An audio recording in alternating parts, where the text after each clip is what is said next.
The moment Daniel lifted his eyes from the cafe menu, his heart stopped, not because of love at first sight, but because the woman walking toward his table was the last person he ever expected to see there.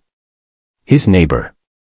The one who shared the fence, the morning hellos, the quiet glances. And before he could stand or run or laugh it off, she smiled softly and said, "Why don't we just get this over with, and be honest?" Daniel had imagined many ways his blind date could go wrong, but none of them involved recognizing the woman before him as the same person who once helped his daughter with homework and returned his lost keys at midnight.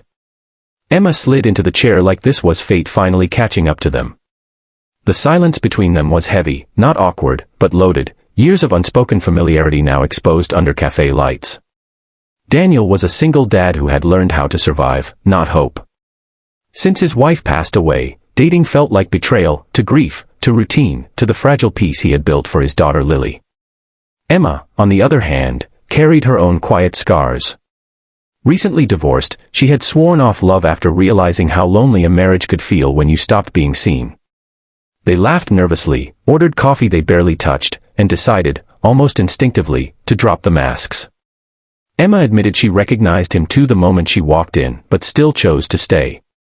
Daniel confessed this was his first date in 3 years. The honesty cracked something open. Conversation flowed easily, moving from parenting struggles to loneliness, from failed dreams to small daily victories.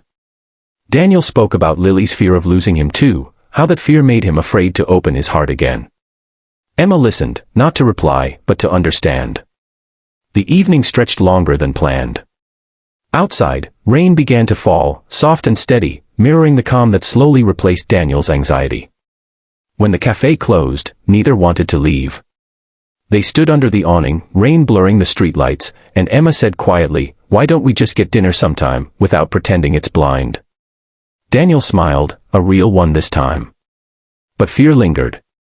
He didn't answer right away. He went home, tucked Lily into bed, and lay awake wondering if happiness was something you were allowed to try for twice. Weeks passed. They went on careful walks, shared coffee again, sometimes with Lily tagging along. Emma never pushed. She understood the pace of healing. But challenges came quickly. Lily grew distant, afraid Emma would replace her mother.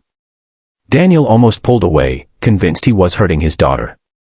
Emma, sensing it, stepped back herself, believing love should never come at the cost of a child's heart. The distance hurt more than either expected. One evening, Lily surprised Daniel by asking, "Why don't you smile when Emma's gone?" That question shattered him. He realized love wasn't betrayal, it was continuation. He invited Emma over, not for dinner, but for honesty. Lily joined them. Emma knelt to Lily's level and said she wasn't there to replace anyone, only to care in her own way. Lily cried. So did Daniel. And in that moment, something healed, not perfectly, but enough. Years later, Daniel would think back to that blind date and smile at how life sometimes knows what you need before you do. Love didn't arrive loudly or dramatically. It came quietly, through familiarity, patience, and courage. Through choosing honesty over fear. And as Daniel watched Emma and Lily laugh together in the backyard they once shared as strangers, he finally understood, sometimes the best love stories don't begin with sparks, but with a simple smile and the courage to stay.